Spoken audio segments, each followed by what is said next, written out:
In this week's episode, I'm joined by Sue Chandler to discuss how leaders in our most complex schools rebuild trust, culture, and relational safety when the conditions are working against them. Stay tuned.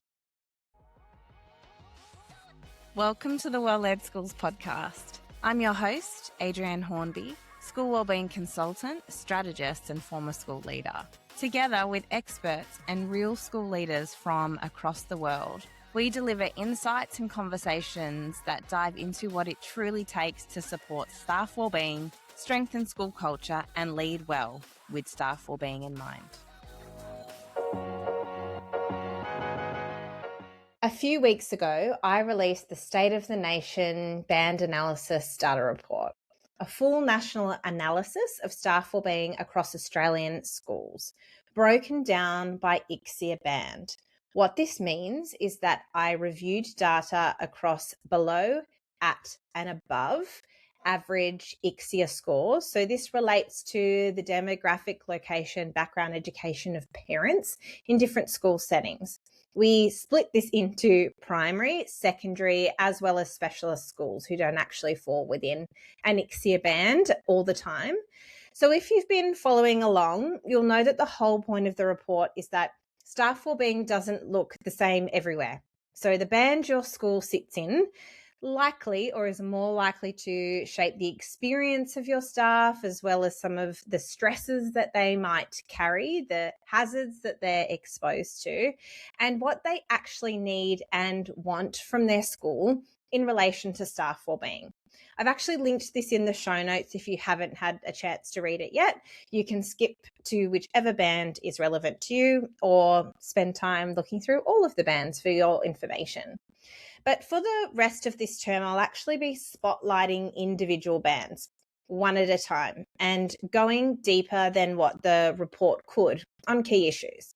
So this week's spotlight is on band 1H, our below average ICSEA secondary schools.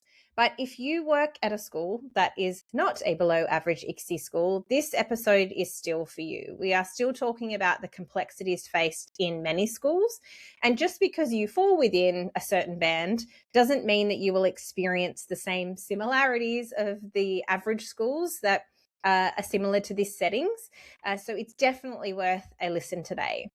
Now, I'll be honest with you, this band was actually the more confronting and complex bands to write. I started here, and this was what turned my band analysis from 10 pages to 110. Don't worry, 100 pages was not just on band 1H, but I actually started to discover what was happening in these settings and had to know more. So turned to the literature for more information. And a lot of these themes really did carry across the other bands. But what I discovered was that the data told a story of multiple stacking stressors, incivility amongst staff, low trust, and a significant leadership churn. These are complex school settings where capable leaders are being pulled away from the very thing that their school needs most, which is relationships. And so that's why I planned this episode, because the 1H data tells us a lot of things. But one of the things is that these schools don't need another program. They need relational cultures built deliberately and sustained from the conditions up. And sustained from the conditions up. And when I thought about who needed to be sitting across from me, having that conversation, there was one person that came to mind. Today on the Well-Led Schools podcast, I'm so honoured to welcome Sue Chandler, an educational consultant, mediator, and the author of The Relational School. Sue partners with school leaders to design relational frameworks, strengthen educator capability, and build cultures where wellbeing and engagement can thrive. With more than 3 decades of experience across teaching, counselling, educational leadership, and conflict resolution, Sue brings deep expertise in helping schools move beyond behaviour management towards coherent relational cultures grounded in safety, care, and shared responsibility. This episode is one for every leader working in a complex setting or any educational setting that's ever been told to be more relational without anyone actually naming the conditions that make that so hard. Let's get into it. Sue, welcome to the podcast. I'm so excited to have you here today talking all around relational schools. Thank you, Adrian. It's amazing to finally connect. I appreciate we've been following each other on LinkedIn. So thank you so much for the opportunity. Looking forward to it. No worries. As I said before I hit record, I really thought through who would be the best person for this episode, and your name just came to mind. This is, as we've talked about, a really, at many times complex topic or issue to talk about in schools. And I know we need to really lean into it with a bit of empathy and compassion and think about really supportive, hopeful, and optimistic conversations. So I'm looking forward to diving into your wisdom today. But to kick us off, I'd love for you to let me and the audience know what's something that you do personally to prioritize your own health and well-being. Well, because this sounds a bit weird, but because I'm a woman of a certain age, I suppose I'm quite invested in keeping my bones, my muscles strong, and so I've really got into the gym. I've been there this morning. I try to go between 3 and 5 times a week, and I'm sort of at the point now where it is a habit.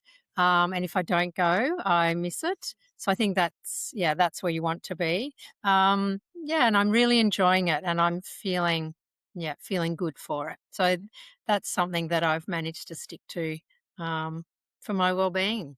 It's so you're right. It's so good for us. And listen, as a fellow gym girly, I can totally relate. I was actually saying to my husband this morning, I've had a bit of a hectic schedule over the last couple of weeks and I haven't gone. And he's away at the moment. And I said, when you get back, I just have to go to the gym this weekend. I've really noticed the difference just in how I feel in my body and in my mind. And when you're out of that habit, how it can almost throw off the whole day.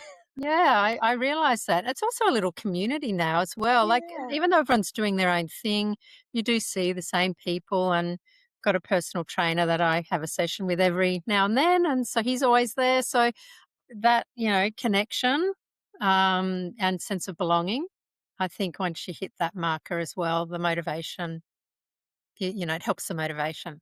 Yeah, So it yeah, draws you in. yeah, Definitely. Yes, I love mm, seeing all my, the people at the gym at the same time every morning. yeah, Like, yeah, here we are, here we are, grinding hey. away, staying strong. Yeah, yeah. Oh, But great. Oh, Sue, for those who may not know who you are, can you tell us a little bit about yourself, your work, and your journey to where you are today? Yes, well, I don't want this to be boring, so I'll move it pretty quickly because I think it's more about these great questions you pose. But look, I'm a Canberra girl, and we've just shared a commonality around that. I've been in education for over 30 years. My mother was a teacher, so I suppose that drew me in. I started in with phys ed and health, so well-being's always, I suppose, been an interest for me. Um, I found my way pretty quickly drawn to the pastoral area. I don't like the fact that we silo pastoral and academic, but we still do, and we certainly did back then. So I had various positions as head of house, head of year, and then I reached a crossroad where I sort of thought, oh, okay, well, what's the next step? And I thought, well, maybe deputy principal would be the logical pathway. And I'd been doing a master's of counselling. And interestingly, I didn't think at the time that doing a master's of counselling meant I wanted to be a counsellor. I thought it would just make me a better leader because I'd have more skills around good questions and listening. So I went for an interview as a DP, and it was going pretty well. And then all of a sudden there were questions around risk and compliance, policy development. Of course, I hadn't done much of that at that point, and to be honest, that did not interest me then. It does now, but not back then. So of course I didn't get that job, but it made me pivot, and I suddenly then found myself taking a year off and enrolling in psychology because I thought, right, why don't you go and become a psychologist? But after about 4 weeks of that, realised that statistics were not my bag. And so I was left in a dilemma. What do I do? I've committed to the year off. So I found myself scrolling through the university's list of certificates that could be done in 1 year. And I ended up doing a grad cert in dispute resolution. So that took me down a really interesting pathway through law around conflict resolution. And I'd already had a background in restorative practice. So that was great. And then that also landed me in child safety for a year. And that is the toughest place that I have ever worked. I had very complex caseload. I feel deeply for those young people and what the system is struggling with. But then I found at the end of the year that wasn't really where I wanted to stay. So I did take a job as a school counsellor. Wow, you Uh, ended up there. Ended up there. And I loved it. I was at All Hallows School in Brisbane for 5 years, and then I became their first head of wellbeing. And that's really where my love and interest of strategy, framework design, how you embed and integrate wellbeing. And I've had an early exposure to wellbeing. I was lucky enough to go to Geelong Grammar when Martin Seligman I was working with them, and I was part of his sort of week-long residential program, and that was transforming for me. It's taken a while, obviously, for me. I went back into a school where there wasn't an appetite for it, and it took a while until that All Hallows job where I suppose I could have some influence there. So I suppose I've been a pioneer in that pioneering group of the wellbeing of science for a while, and moving through different understandings of wellbeing, and particularly now how we embed it in systems. That's what I'm really interested in. Yeah, and what a breadth of experience. And as you were talking about the doing the counselling and this work on psychology, I agree with you. I think we don't lean into that enough in schools and in education. We know that education is a highly emotional and relational role, and having those skills and understandings is just as important as the academic side of it, if not more so. I think particularly now. Yeah, well, I think it's foundational. I think, but it's the hard work, right? It's the messy, imperfect space. It's much easier, more comfortable, I think, to design curriculum, content, policy, etc. But how to work with humans. But that's the space. Yeah, that's the growth area for education at the moment. Yeah, it's where you're filling that gap in schools at the moment. I even think when I started my Masters of Education years ago, when I actually wanted to be a leader, the course structure looked very different. And when I took time off to have my children and went back, that actually restructured the whole course and put in only one unit, but still it was one unit on the personal attributes of effective leaders, which was really around self-awareness and how to connect and communicate with others and listen and build on all of these skills. And I thought at the time it was wonderful that postgraduate studies were catching up with it, even just a teensy tiny bit. But there are so many people like yourself out there now who are stepping into schools to help bring that in, because we tend to, as leaders, know how to lead from in front quite well, but not so well from behind, or getting in there with our staff and helping them to solve problems and reflect on things and know that challenges are part of the job. So, that all comes with the relational side of things, but it's not that we don't know how to do it or we're not relational people. It's just that the job pulls us in so many directions. It does. I also think as leaders, we tend to people tend to get promoted for certain qualities, but then they're suddenly leading people. They might have been leading an area of expertise prior to landing in leadership. So it does expose the fact that there are skills that some people have in abundance or naturally. They can be developed.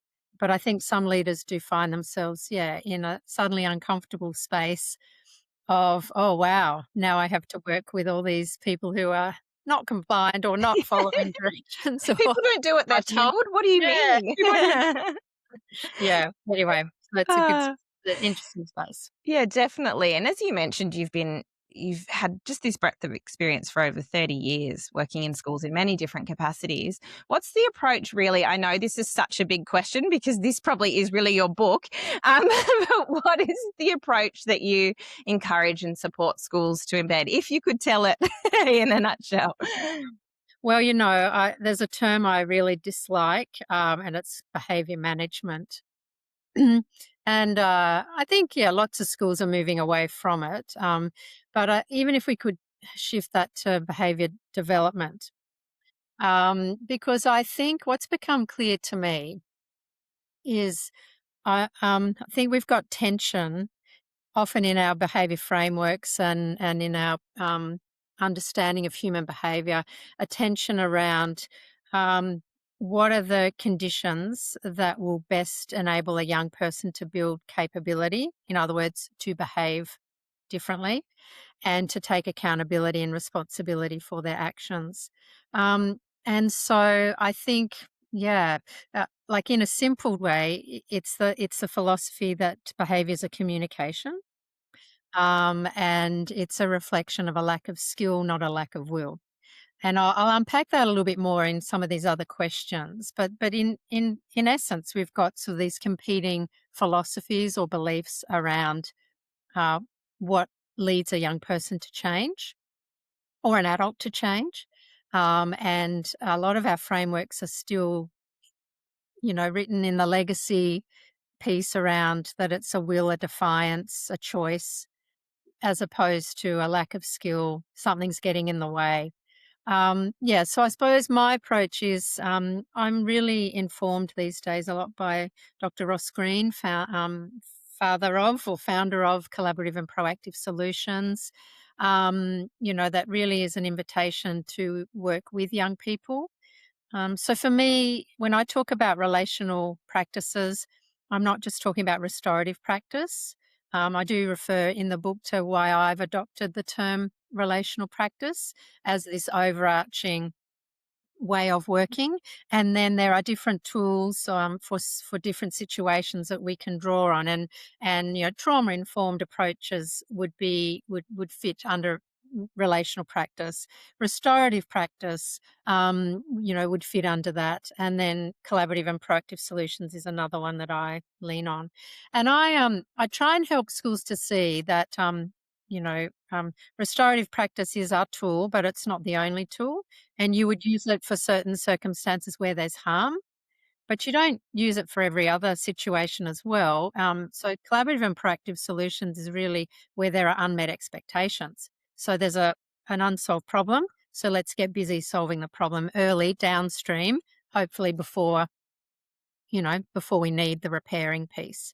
And Ross Green would say that,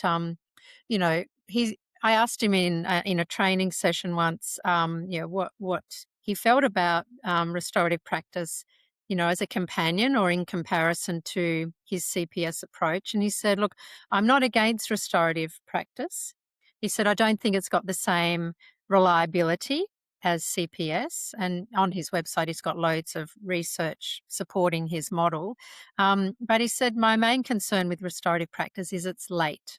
It's a late strategy, and it's you can repair the harm in the relationship, but if you don't also solve the problem, which is what caused the behaviour, that caused the difficulty, that caused the harm in the first place, then it's likely that young person will repeat that behaviour.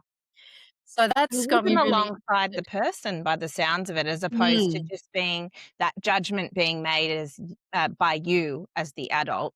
It's in collaboration with the student. I think about. I think it.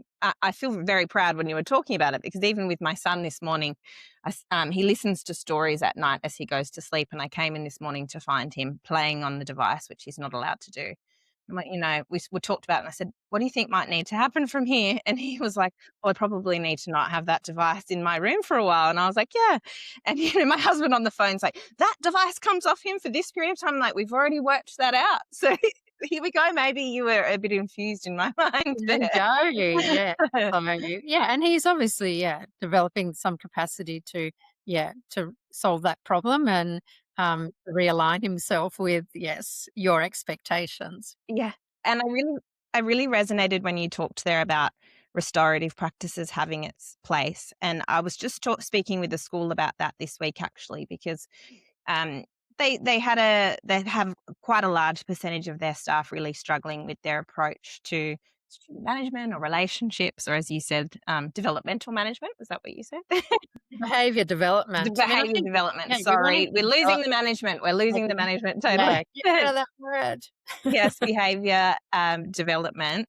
And they were talking about what approach they're going to apply. And I said, listen, I think when it comes to this, you don't have to pick one model or one approach.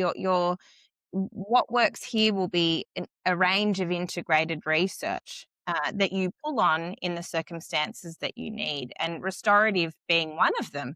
Having a restorative conversation is part of it, but maybe it's not necessarily the whole thing.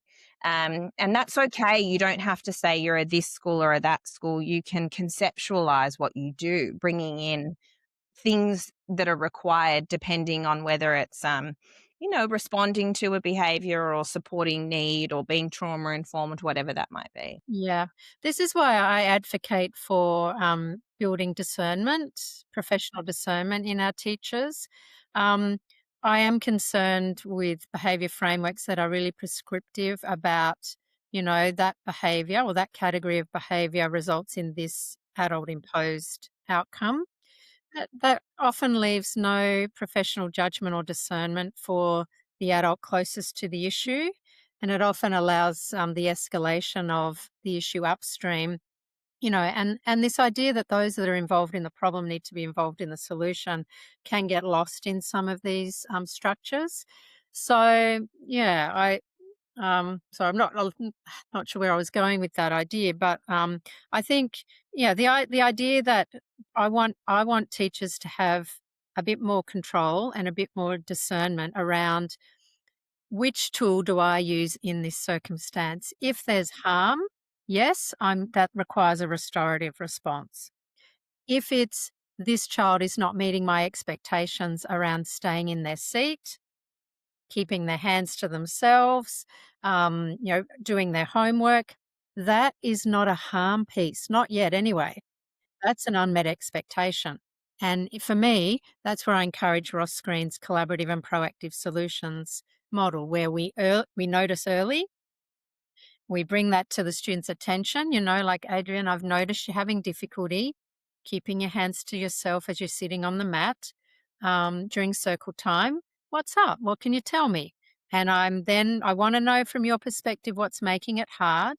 And that's a skill. So there is definitely it sounds simple, but asking the right questions is something I want to build people's capability in, to be genuinely curious and not ask questions to position that kid or get them to fess up or shame them or anything like that. But then I'm going to, share with you what my concerns are around how your behaviour is having an impact. But the interesting part is it's how I start the conversation, right? I don't say, Adrian, stop keeping, you're not able to, do the right thing. You keep poking the kid next to you. Why are you doing that? That would have been what I did, by the way. Yeah, but you can just see the way I'm framing it, not going to go well. So, yeah, there's a whole other conversation we could have there. But I think that the crux of this is professional discernment. And that's part of the broad idea of building capability, so that as much as possible we can keep these behavioural issues that are low level, repetitive, but highly irritating and frustrating. We can keep the teacher connected and build their capacity to deal with that and solve with that young person or with that young person and their families. The moment our systems allow people to escalate out of, to a middle leader, we've got a bit of an issue, I think. Yeah, and this sort of feeds into the next question I was going to ask, but I might linger on the example that you used, because I'm putting all the pieces together when we talk about a relational approach. I'm going to move away from the word restorative, because what you're really advocating for is a relational approach in schools, and it can kind of come off as being seen as a soft option. What you explained there certainly wasn't a soft option. You were maintaining accountability and expectations, but in a more relational way, in terms of as opposed to something a bit more accusatory. But I imagine even a step before that, if it was collaborative and preventative, would be that students take part in co-creating shared expectations for how things look on the floor. And then that conversation that you have isn't a shock to the student, because remember, Adrienne, when at the beginning of the week, or when we refresh all of how we keep our classroom humming, we talk about how on the floor we're listening, we're engaging in conversations, and so it doesn't seem as combative as opposed to, you know, look what you're doing. It's like, oh yeah, I get that. I'm still learning. I'm coming back to those things that we co-created together. Yeah, absolutely. Love that concept of co-created expectations. Because you're right, it says, yeah, and then I've noticed having difficulty, yeah, following or sticking to that. Yeah, what's hard? What's making that hard for you? With genuine curiosity. So yeah, it sets us up, right, for a much better conversation. Because if kids think they're in trouble, what do? They shut down, they lie, they blame someone else. And that then triggers the adult. It's like, but I know what you're doing. And then we're forming different assumptions about that young person that are not helpful. Yeah, definitely. And do you know what? So I'm almost, as we have this conversation with the exemplar of the student, I'm thinking this is the same with the adults in our in our workplaces too. Is that sometimes we want to have the conversation around professional practice, and we can also come in not from a relational angle, or having been really proactive in the preventative measures and the shared expectation and the co-creation of our ways of working too. Totally. And I would add parents into that as well, Adrian, about parent engagement. It's just different humans, right? Different contexts, but they all bring slightly different capability in how they regulate, how they express themselves, how they approach problem solving, how they deal with frustrations. Yeah. So the work that I do, I just move the context, right? We're either working with students, or you're a leader working with your team, or you're trying to work with challenging parents. And you just The apply that skills in the I context that bring, you yeah, need. It's the the same skill development strategy. I bring, yeah, same. Yeah. And then it becomes from a school culture piece, it's just where do we bring these skills and this mindset? And we just look for ways everywhere where we can strengthen it, communicate it, practice it, model it, and then a relational school might have a chance to be authentic. I'm going to detour this a little bit because as I begin to think about this, I get it. In theory, this all sounds like something that can be really well applied across our parent community, our students, and our staff. When I invited you on, we were talking about, specifically, this is part of our Band 1H spotlight in relation to the report that I put out. So the Band 1H are our below average ICSEA setting secondary schools. And the report really showed that there were a number of complexities within those schools, lots of stacking stresses, a state of personal and workplace wellbeing, including morale and culture, that's really has the potential to be struggling in some settings. And I know that this approach, and it's what I advocate and recommend for in the report as being something that schools pursue. But there's a big spectrum of schools who fit into that band and what's happening in their schools. What might be, I guess, your approach for this if you come into a school and you've got, relationships and low expectations across parents, parents, staff, students, where do you think might be the first place you'd start with an approach like this? Well, um, I guess when I thought about the book, so in my book, I offer a framework for how schools might look at developing or strengthening their relational culture.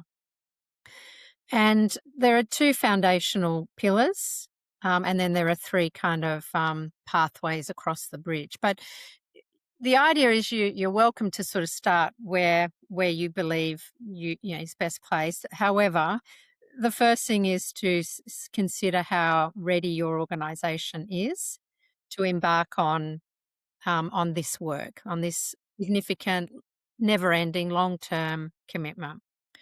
And the other foundational element is the relational thinking piece. That's about where you establish with your staff what belief or theory of change are they operating from?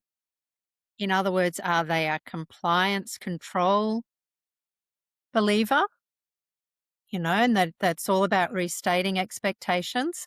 And if that is being clear and reinforcing, and if that doesn't seem to get you to behave, then really my belief is that you're now choosing to be difficult, defiant, etc.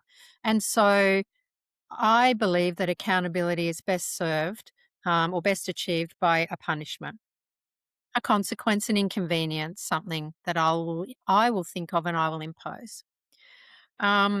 Yes, or you have other people, who have perhaps been engaged in more of this relational work, restorative practice, trauma-informed, CPS, etc., which invites adults to look at behaviour differently. And so that is, they are naturally more curious, more empathetic, thinking there's some story or thing behind it. And I want to partner now with this young person and work out what's going on. So I think the mind shift piece is because if you don't get clarity around, yeah, even in these most difficult schools, what do we believe? What are our shared assumptions and beliefs about how we will build capability and accountability in young people? And if a school has a framework and I'm going to, I guess, be honest here, there are systems like state or, diocesan systems that are still asking their staff to work in a, tiered reporting, investigative way, gathering data, etc. But it's about proving who's right, who's wrong, etc. And yet then they'll try and bring in relational restorative approaches and bolt them into that system. And I think, so what can any school do? But particularly if, you've got this IH band schools with all sorts of complexity, the first thing would be to determine together, what do we believe about how we get young people to build accountability, or even our parent body or our staff. What's our shared philosophy? And Ross Green kind of, I remember him saying in a workshop, no philosophy, no guide. And everybody brings their own biography of discipline, right, into this, and it's invisible usually unless we ask people to intentionally think about it. Yeah, we rumble in it a little bit, I imagine, would come from that. It's, those beliefs and practices, and then going, well, no, hang on, I don't necessarily agree with that. But it all, as you sort of alluding to there, is surfaced from our lives and how we were parented and where we went to school. But ultimately, we have to decide as a school, this is what we do. And if that's maybe not a good fit school for us or philosophy for us, then, what's the option Yeah, then? but I want to be clear, Adrian, I think, whether we're working with, say, teacher A over here, who is wedded to, this legacy piece around behaviour is best changed through firm punitive or consequential outcomes. I don't want to be too critical of that, because I'm actually curious about what leads people to be wedded to that approach. And I've come to the conclusion that what matters to them are things that matter to all of us. They want a safe classroom. They want learning happening. And if any behaviour is interrupting that, then they're going to be invested in preventing that. They want respect in their students, and they want to develop them as capable young people who can enter the world. So whether you are a more traditional mindset or a more contemporary mindset, we actually share the same values. So I think if we want the same outcome. We want a young person to take responsibility and be accountable if they have caused harm. And if they are struggling to meet our expectations, we want them to build capability. Just the challenge I see for schools, and it's more exposed in one of these high complex schools where there's more challenging behaviours, is this tension between one framework and 2 belief systems, trying to fit within that. So no wonder people are exhausted and burning out when they're asked to do a restorative approach, but in a fundamentally compliance-based model. They come from 2 different philosophies. It's not about sort of saying one's right, one's wrong, because you could be extremely relational and be very concerned and curious about, gee, what's going on for that student, and then excuse them or do everything for them and make their life easier. That's not building capability either. So we need to find the sweet spot, the warm demander space, where we're not letting go of high expectations, but we are honouring that through relational care. And I don't know if it's okay. You did want to ask me a question about how would I respond to people who think restorative practice is soft? Yeah, can I answer that Yeah, of question? course you Because I can. get Yeah. that a lot. And I I think even relational practices they think is soft. yes, Um, okay. and I think I won't answer the question for you, but yeah, why do you think that might be? Well, I think it ties into what I'm just saying is that those people probably are from the belief that the only way we get accountability is through a consequence or a punishment. And therefore, yes, the openness or perhaps the understanding of a different way. Yeah. So the outcome is the same. It's just that relational work offers or recommends a different way to still achieve that outcome of changing the behaviour and the accountability. But the difference is one is likely to cost you your relationship, and then there are multiple flow-on effects. If you lose a relationship with a student, don't expect them to learn or care. Mm. Or with a staff member, if we think, Yeah, or a that's community right. member. Yeah, Yeah, yeah. that's right.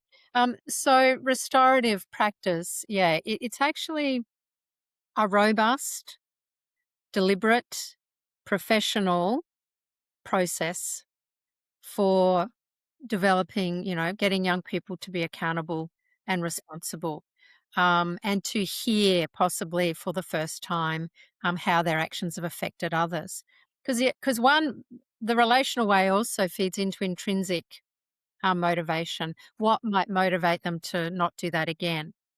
And you You only know, know that by knowing them. that's Yeah. right. And if you just impose the consequence, that's an extrinsic driver. And so people say, oh, well, in the real world, there are real consequences, like, when you get caught speeding, and it's like, yeah, but only if you get caught, and the deterrent is an extrinsic motivator, such as a fine. Okay.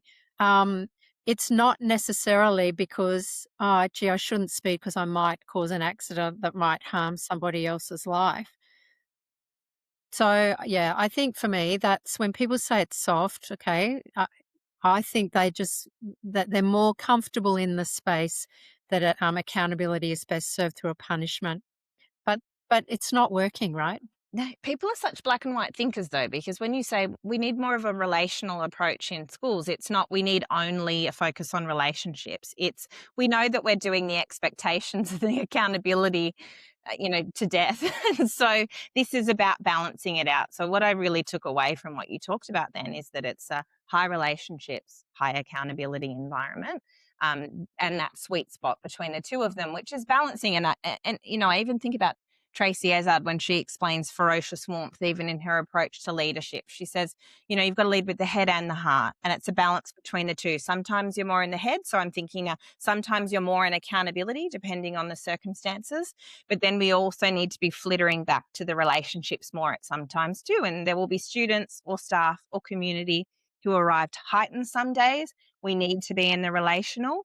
But I'll say to staff too, when we even talk about having difficult conversations, leaders, I'll say you can, when you go to have a difficult conversation with somebody about their professional practice, if you see that it needs to be a conversation of support, you can do that.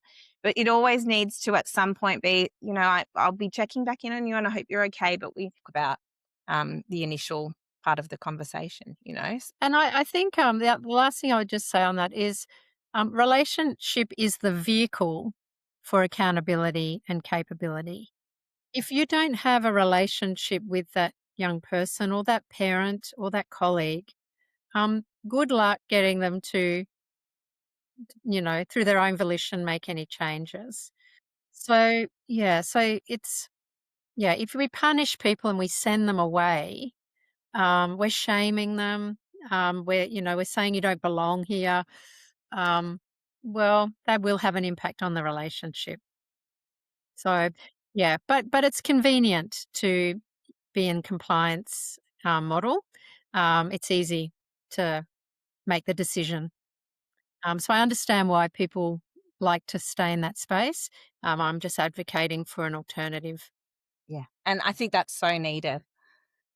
In the report, I really make an argument in the discussion at the end that in our most complex school settings, but I think all settings, to be honest, we really need to focus on the basic functionality of both classrooms and staff rooms before we really push the academic improvement. Where do you land on that, and what does functional look like in your view? Well, functional looks like safe, psychologically safe, as a starting point. Yeah, and that there's a consistency. Young people can enter a space, or staff can enter a space, and just feel that it will be the same and it will be calm, etc. But I have a story that I'd like to share that maybe, might respond to this question. Um, I was delivering some training in a complex school. One of your, I guess, historically would have been a high H band school. And I was introducing the sort of the collaborative spirit, the language, this a philosophy of early professional noticing and curiosity. And this, at the end of the training, this head of department came up to me and sort of said, "Oh, Sue, thanks for all of that, and that was really helpful. Can you help me, to think about how I might use this with a member of my department?" So he's he's South African, which I don't know. I think by that he meant he wanted me to understand or assume that it meant he was a bit fiery, a bit, bit strong. And when his class were not doing what he wanted them to do, he would scream at them. And the way he described it was deeply concerning, but he described it as a domestic violence scream, like that kind of visceral scream. So I'm trying to model the collaborative spirit. So I'm trying to be curious about, from his perspective, what he thinks is going on, and then the second part of this is where I sort of say, well, who's impacted here? Um, and he said the first thing he said was the teacher. I was expecting him to say the students, but he was mostly concerned about how this teacher was struggling, that he was a new father, had, pressures at home, etc. And he was worried about, him. And I said, okay, and who else? Like, what else are you concerned, or where else do you see impact? Oh, no, mainly just the teacher. And so I said, oh, what about the students? What are your thoughts about the students? And he said to me, oh, Sue, I just think they're used to it. They're conditioned because they come from really complex backgrounds where they probably get this sort of thing all the time. And I'm just shrinking. I'm just, so devastated, and it's not my school and it's not my place. But I just said to him, well, in his mind, he was, I guess, saying they're conditioned to this, so they just sit there and take it. And I was sort of trying to say to him, well, if home is like this, surely we don't want school to be like this. And if you want any learning to be happening in this teacher's classroom, you cannot be comfortable with that and acceptable of that behaviour. Like, there's some serious urgent intervention that is required here. Those young people deserve calm, regulated adult. So that's just a story, I suppose, that speaks to the idea that we need adults to be regulated, and they need to be able to co-regulate with young people. a dysregulated adult cannot regulate a dysregulated child. So I absolutely agree with you. Like, learning will not happen. I mean, those kids aren't learning, right? So they're just surviving, and they think, and unfortunately, that head of department thought that silence, rather than just getting up and throwing chairs and leaving the room, silence was compliance. No, it was survival. It was survival. Yeah, I think about in the report I said we need to slow down to speed up. And if our students aren't ready to learn, then they definitely won't. And even as you were speaking then, um, about the importance of noticing when our educators aren't regulated and how we can be curious and get to the heart of why that might be and then really support them in that space. I even think too about our a lot of the time our poor leaders who might not be regulated themselves but are then having to lead staff who also aren't regulated, and really the value of taking that time to build those support systems and ensuring adequate supervision in terms, I don't mean supervision like watching people, supervision, checking in with people and seeing what it is that they need and how they can be supported and adequately resourcing them that way. It really just has such a flow on effect. And I feel really grateful that when I was in education, I worked under leadership who were about functionality over anything. It was our kids feel safe coming to school first. Then we work on helping them to love learning, and then from there we'll work on their growth academically. And it was really encouraging actually when we would have members from the department popping on in, and they were probably coming to talk to us about our curriculum documentation, and our principal would be like, they come in and we've got a plan here as to what we're doing, which is bringing our kids in every day, creating a haven for them, which they might not otherwise get anywhere. And we'll get to fixing those curriculum documentation and frameworks and scopes and sequences at some point. But right now we just need to focus on that safe environment. And it paid off in dividends. And so I believe in it just as you do. Yeah, it's the foundation. Yeah, that's right. Now that sort of leans into, this talk around leaders and there's a framing that I really came upon when I wrote the report, which was that it's not actually that our leaders and staff aren't relational people. It's that the conditions and constraints in some settings pull them away from connecting with their staff, students, and community, as we've just talked about, in a way that they probably need and want to. So telling our staff at all levels that they need to be more relational might not always land well. What do you think are the biggest condition level thieves of relational leadership?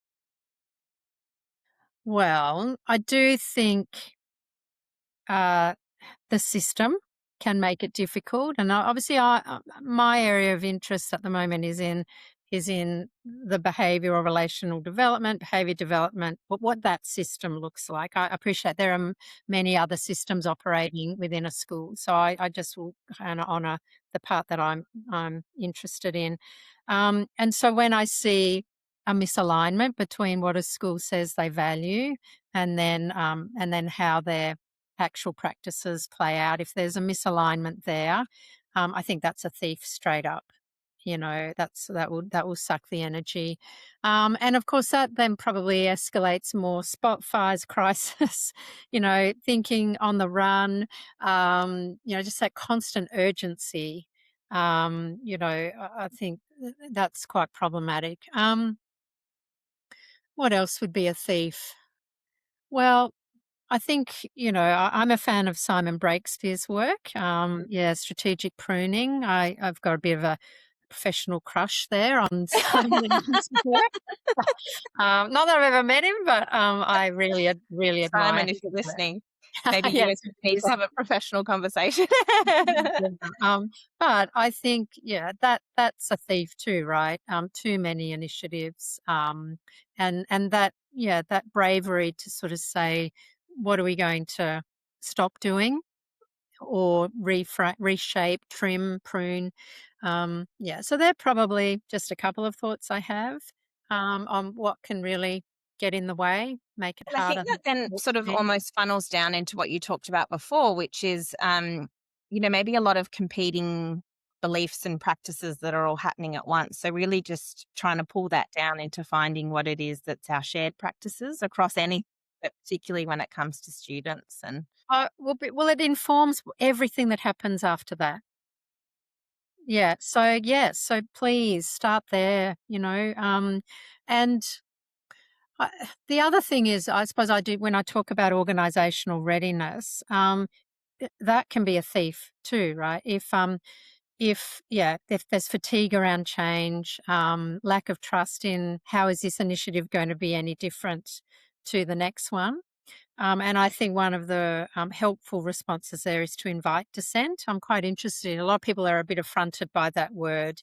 That's not a free for all. Just say what you like and stamp your feet and walk out of meetings. This is building on the work of Amy Edmondson around psychological safety and and I've read some work around McKinsey's stuff on dissent, which is that organisations that are really succeeding don't just ask for the dissent voice; they actually demand it. So they weave it in and they frame it, yes, in a really genuine way. So I think if we're doing those sorts of things as well as we can, that will address some of these thieves. yeah, I agree with you twofold with that sentiment that you just talked about. Firstly, uh, part of the well-led approach is to go into a school and actually invite that feedback. And in schools where it's quite complex, like in Band 1H schools where there's lots of things going on, lots of incivility present, staff, genuinely might be unhappy or frustrated about a number of things. It can feel like a lot to kind of air that all out. And I describe to leaders when going into schools that it feels very blamey, but it also feels like you've let all of the worms out of the cans and they're crawling around at your feet and you just don't know what to do. And I'm like, we kind of need to do that sometimes and then go, okay, this is all of the information that we have here. What are some trends that we're seeing? And therefore, what are we going to prioritize that would make the biggest difference? And it feels really icky when you're in it. But once you've made sense of that and then responded to that process, staff, as you said, feel like what they say actually lands somewhere, or if it doesn't, it still gets a response. And I know that that's a time factor thing, but it is really important, and particularly when we're thinking about relationships, the best relationships are formed when you can, say when you're not happy about something or when you're worried or whatever it might be, express any kind of emotion and it be heard. And although you might not be able to solve every problem, it's just that you've been able to put your point across or your views and thoughts. Yeah. And I think it's helpful for leaders to understand, and again, this is Amy Edmondson's framing, but that there's two forms of silence and two forms of voice. And silence can sometimes be a good thing and not a good thing. And the same with voice. So, you can be um, silent and sort of, just sort of sitting back and not saying anything, or you can be silent because you're processing, so you're just being reflective. So silence is not necessarily a bad thing. It can be a good thing. And the same for voice. I mean, you can, yes, have respectful, contributing type voice, or you can have that, the alternative to that is slapping your feet. And I think understanding the different types of silence and voice is helpful for leaders. Um, yeah. The other fold that I wanted to go into, which really links back to what you were talking about before, was sometimes when it comes to our approach um, to students and student needs and well-being, is that our solution is often to sort of do more PL in the space, which is definitely needed. But I always encourage schools to have those opportunities to rumble or to discuss something or to share our different beliefs and views as an alternative, because as in those conversations where we might say, okay, we're noticing these trends in what's happening with students at break time or after school, and then opening up the floor, I guess, for staff to share their feelings on it or their solutions for it there. Of course, we might rumble, but we hear all of those different perspectives and views and then can shape something from there. So I always say to schools, don't be afraid to, do a bit of that case or scenario work and then just see what emerges from that and then try and identify then, okay, how we shape our approach from there too. Yes. And I personally believe in transparency of data. I have worked in schools where data was collected and I had knowledge of that data, and some of it wasn't shared. And people, like teachers know, like staff know, and immediately, if you don't have trust, that is the greatest disruptor to your efforts. So I think, yeah, just own it, be real and raw and vulnerable leadership, and I think it goes a long way. Definitely. I talk about in the report how the difference maybe between primary and secondary. This was something I was really curious about going into it, being I come from a primary background, but I could see when I did the analysis that we've got our below average ICSEA secondary schools in particular, who had quite different data from other groups. And it made me really reflect on why that might be. And I was like, are primary staff better off, or and there was actually no answer because there were benefits, pros and cons, yes, to each, or benefits and shortcomings in each. And I really reflected on how primary settings by nature are structurally more relational. So smaller teams, shared students, natural points of connection and collaboration, whereas secondary schools are kind of structured into faculties and different timetables, and they work under a few different leaders, which can cause a lot of complexities when not done well or when we've got a high churn of leaders and so on.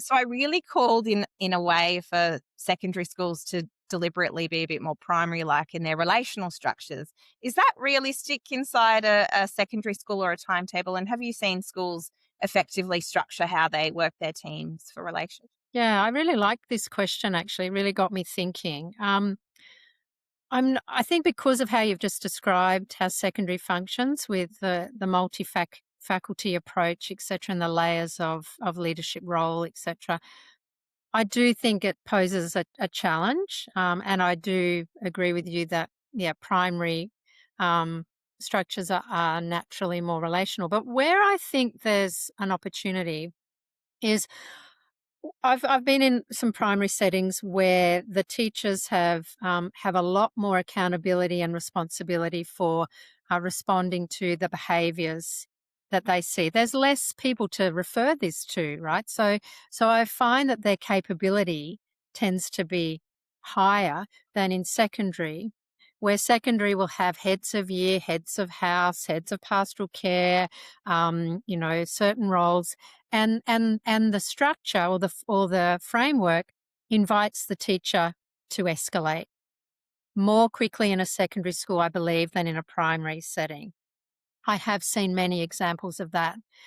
And then I get curious about, okay, well, if that's one thing, so therefore we have maybe a less opportunity for the teacher to really develop their skills and stay connected to the problem and the student. But also, where are they sending it to? And where they're sending it to is pastoral care structures. So we accentuate the silo in secondary more than we do in primary.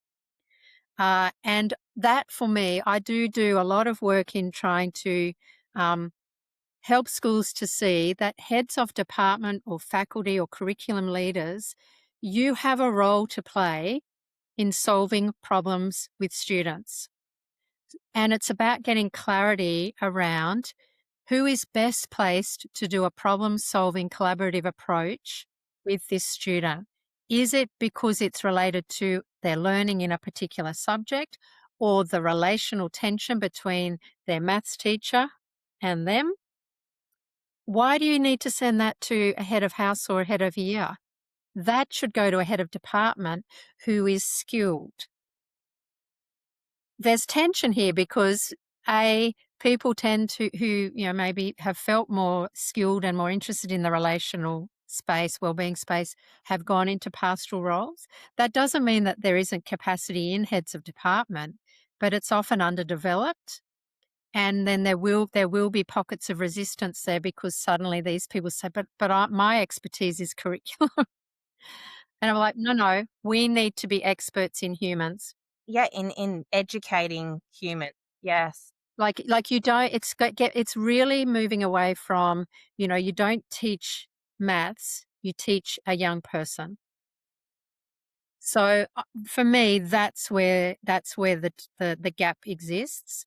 Because I don't think we can recreate quite the lovely structure that you've identified, but I agree with you that there's a difference, and Well, it's not possible because it's a totally different setting, but it's how we combat that. And I think even I totally agree with you because I was just in a school last week and the student support team or student services team, sorry, we're just kind of talking about how they're running here, there, and everywhere and trying to deal with students and how just exhausted, I guess, that they were as part of their role there. And I could tell that they weren't really experiencing the joy of education as they described, I guess, the daily ins and outs of their job. And I like your suggestion. And then it's even that one step further, which I know is, probably once you've got that structure embedded, it's how we as educators in general have that skills, capacity, capability to be able to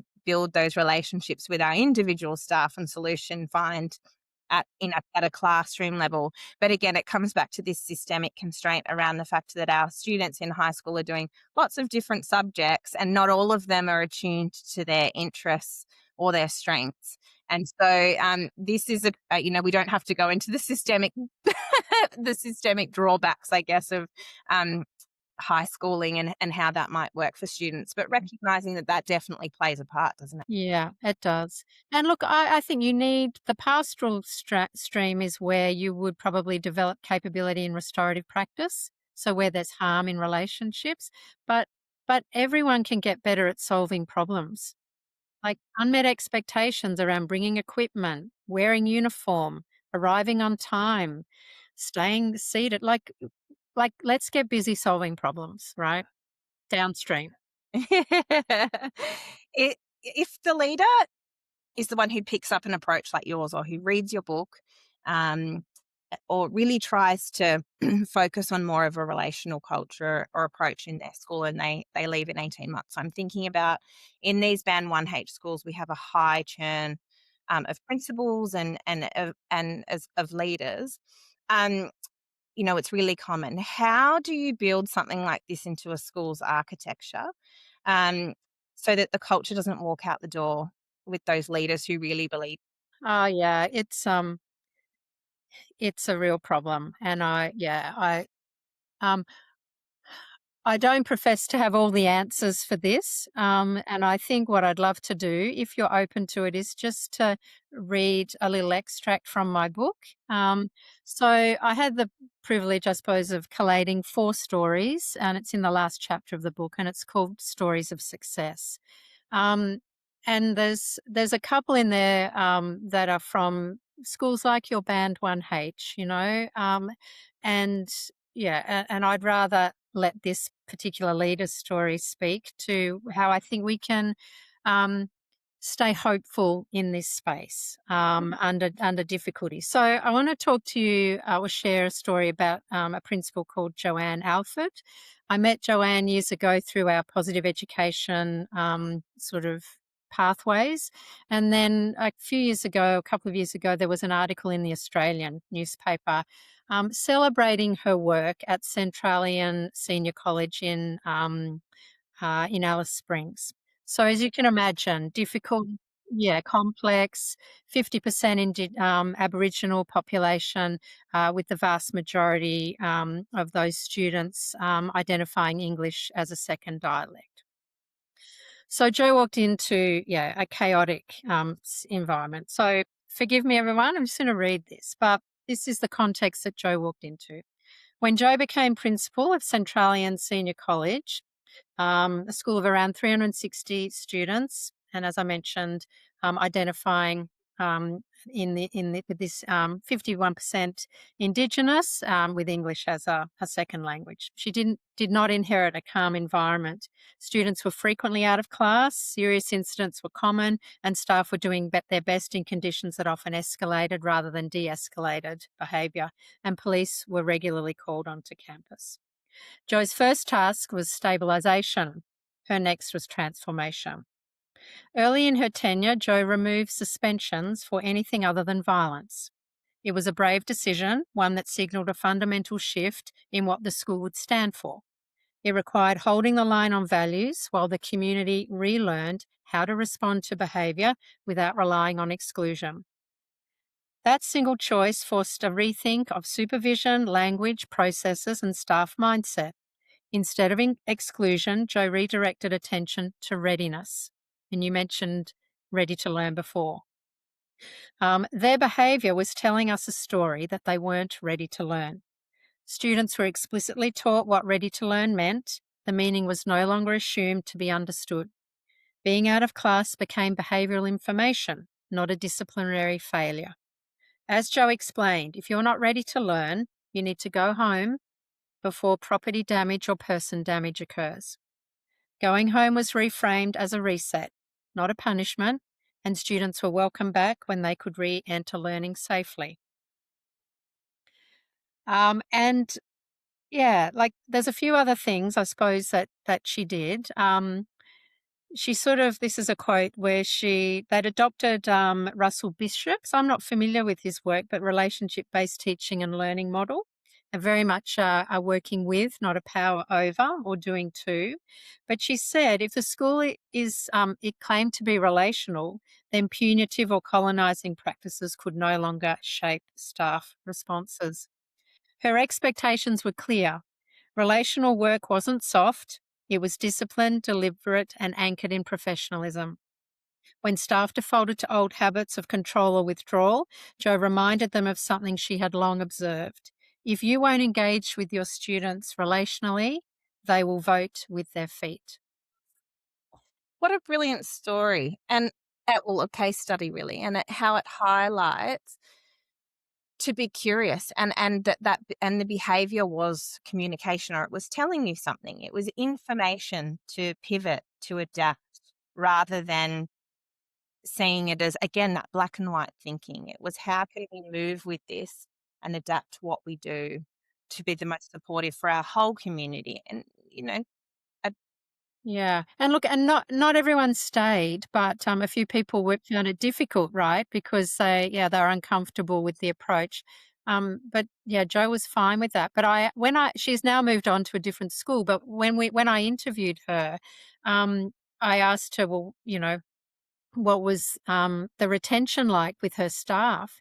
And she said, it's amazing. It was about this time last year that I interviewed her. So, she said, I've got high retention. People are happy now. So I think I'm hopeful, but it takes a leader that understands. Like, she has a strong trauma-informed Berry Street, background.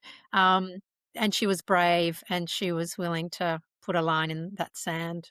This really loops back to what we talked about at the very beginning, which was around co-creating or finding that shared approach or philosophy, and what I kind of nodded to there around the good fit. And I work with a lot of leaders who begin to co-create a vision or create a vision of where they want to go. And I say, not all of your staff will agree with this approach. And the research sort of talks about that in terms of morale, that when we work in a school that isn't a good fit around our values and how we see things and how we like to operate, that can be a really big impact on our own morale and our own well-being. And then, of course, well-being and morale are contagious, and it can affect our team and other staff.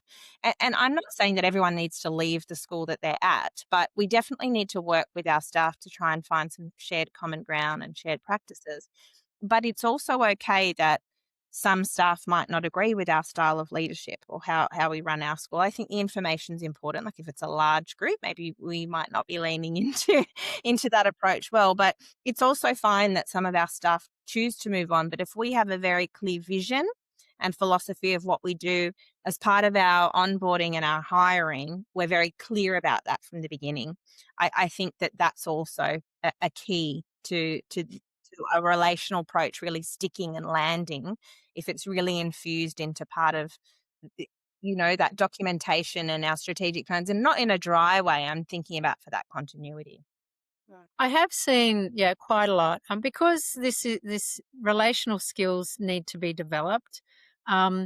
I do see a lot of circumstances where adults in an organisation are not held accountable, and there's some permissiveness around their behaviour, like what they do, and that leads to incivility, right, or tension in staff rooms. People get really frustrated when they see a colleague getting away with stuff. So the same framework that we're trying to weave into our relational work with young people, we need it to apply to adults as well. High expectations, but with curiosity, empathy, warmth. We can lower expectations for a period of time once we understand a difficulty, but we're clear around we're working back towards meeting the expectations. Um, yeah, I see it a lot, and but if we can build this relational capability in leaders, um, and then in teachers, the flow on effect will be positive. Yeah, I always share in my work with leaders that it's three-pronged for me. It's having those shared expectations and norms and them being front and center, not just something we've created and slapped in a handbook. Something that's regularly revisited and the shared understanding, the relationships and trust with our people and our community, and then actually having those difficult conversations. Um, those all three together, it's magic. You can't just be having the difficult conversations with nothing to anchor it to, having the conversation with no relationship, focusing on relationships, not having the conversation. So it really wraps up everything that we've talked about today. But I will wrap up with my final questions. We see a number of quotes circulating on social media showcasing something thought-provoking or inspiring from leaders and thought leaders like yourself across the globe and throughout time. If a quote from you was doing the rounds, what would it say? Well, I was asked on LinkedIn by Glenn Solomon. I'm not sure if you're familiar with Glenn. Yeah. So for those that don't, yes, I haven't met him, but he obviously helps educational consultants, I suppose, take their work to the next level and look at school systems. But he just reached out in one of his posts to me to say, is there a piece of advice that if I'd known much earlier in my career, would have been helpful to know. So, and I'm going to share what I said was to stop over functioning, and that every time adults overfunction, young people underdevelop. And curiosity, responsibility, and problem solving grow when we stop rescuing and start relating. So that would be my quote. We have a lot of rescuers in education. Yeah, totally. Yeah, we can't help ourselves, but it's not helpful because we're not building capacity. We're disempowering. Yeah. So stop over functioning, and yeah, stop fixing and solving. And it almost links back to that point that we made around empowering all of the staff in schools to have those skills to be able to connect so that we don't have a few people in schools who are tasked with rescuing them when it comes to these relational issues. And this podcast is aptly titled Well-Led Schools, which is a play on word to reflect those schools who lead with staff wellbeing in mind, or wellbeing in mind in general. What is one thing that you think schools could do to prioritise wellbeing that would make the most significant difference? Yeah, well, I think I've said it. I will come back and anchor, my message in this today. Get clear about what you believe is most likely to build capability and accountability in your people. Because everything in the relational behavior engagement space is likely to be derived from what you decide there. Isn't that interesting? I would have thought it would, if you thought it was going to be more of a relational approach, would have been like build relationships, be more visible, but you're saying this before that. Yeah, well, I think it's a missing piece, right? I think take a step back and really get clear on your philosophy and what will guide you. And that'll prevent some of these tensions and misalignments that are happening. That's the anchor. Oh, Sue, thank you so much for your time today. I will link in the show notes how to contact you, how to get a copy of your book, and how to engage with you further. I'm sure there are many schools listening who need advice, guidance, support to embed an approach just like this. And as we've really anchored throughout the conversation, having support and guidance to do that makes that process so much simpler, seamless maybe, and maybe when it's not simple, having that reassurance there and that guide, coach and mentor. So thank you so much again, and I look forward to chatting more. I feel like we need to do a part 2. Yeah, maybe. Thanks so much, Adrian, and also congratulations on your report. It's a significant body of work. I could have interviewed you today about that. Yeah, so well done, because it's going to be a valuable piece of work in the space. Thank you so much, Sue. All right, you take care. What a great episode. Sue is just a wealth of wisdom, and I hope you're walking away with what I did. That relational culture in our most complex schools, or any school, isn't a soft option. It's the infrastructure that everything else depends on. It doesn't live in a values poster or in a launch event. It lives in small, repeated moves that leaders and staff make every single day. Here's the thing about conversations like this one with Sue: knowing what actually needs to change and then having the structured way to change it are two very different things. So that's exactly what the Well-Led Schools Partnership Program is built for. Over 12 months, we worked together to understand what staff are actually experiencing, identify the hazards and conditions sitting underneath it, and build the systems that make wellbeing part of how your school works, not another thing on the list. Done with your staff, of course, not just to them. So doors are open now. You'll find the link in the show notes to join, but that's at adriannehornby.com.au/school-partnerships. You can also connect with Sue through the links in the show notes, and her book, The Relational School, is well worth your time. Thank you so much for listening, and I look forward to joining you on the next episode. Thank you so much for listening to the Well-Led Schools podcast. Don't forget to subscribe and leave a 5-star review if you like this episode. I look forward to connecting with you at adriannehornby.com.au. Here you can get in contact with me, learn more about my approach to supporting staff wellbeing in schools, and get all the information you need about how to work with me. I'm Adrienne Hornby. Thanks for your time, and stay well.